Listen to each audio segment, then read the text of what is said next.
here's Brody Brazil. You know, Thomas and Friends, you know, like the train show. Oh, I hate that show. Come on, my son loves it. You know, they always have Sir Topham Hatt is in charge of all the trains, and he hates confusion and delay. I keep hearing that on my son's like podcast. Anyway, I keep going back to everything that the opponents of Howard Terminal want to do here. It's confusion and delay. That's what they want to do to this project. I don't think they know.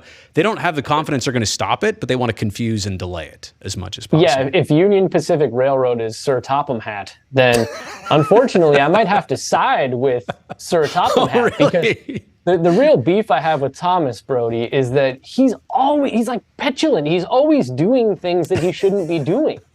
And then he gets his comeuppance at like the end of every episode. How about you just do your job, Thomas? We are way off track here. Okay, so speaking of trains, we're way off track. So these lawsuits, I mean, this is a huge deal that these are, for the most part, going away, aside from the wind issue, which we will get to in just a second.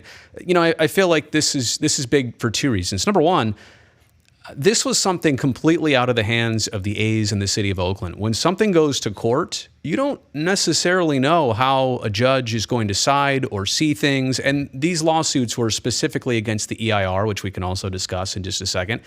Again, there could have been holes in the EIR that we didn't see, that we didn't know about, that somebody else perceived. Turns out, Brad Seligman, the judge, found that there was only the one wind issue. The other part of it is that opponents of the project, and I think they were called petitioners of the project, they kind of lost a lot of leverage here because in the EIR, it does talk about truck parking at the site. It talks about rail and pedestrian issues. It talks about shipping needs for the current Howard Terminal site.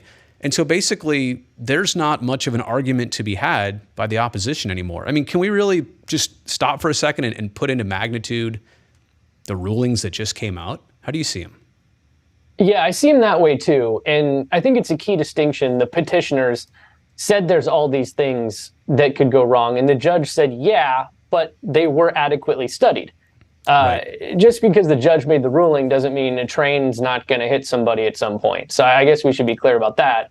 There are dangers and there are things that need to be mitigated. And that is why they want to, separate the trains from the pedestrians. They want to make it so the crossings aren't all at grade. And that's all part of the project. So I think what he was mainly saying is these are adequately studied and that the EIR was fair. And I think a lot of these things do actually get addressed with the project. So when it gets built, hopefully it gets built, they will have, a bike and pedestrian bridge. They will have a vehicle bridge, and they will make it a whole lot safer than it currently is down there if we're sticking to the trains. But what I liked about it was when you read it, it's almost like every argument has been peeled away at this point. The BCDC vote took away it's going to kill the port argument. The port itself said they want this here, and the BCDC said it is okay. And then you have, the trains and the truck parking and the pollution and all the other things that they brought up to challenge this. Right. The EIR addressed all those things, and that means the mitigation plans are good.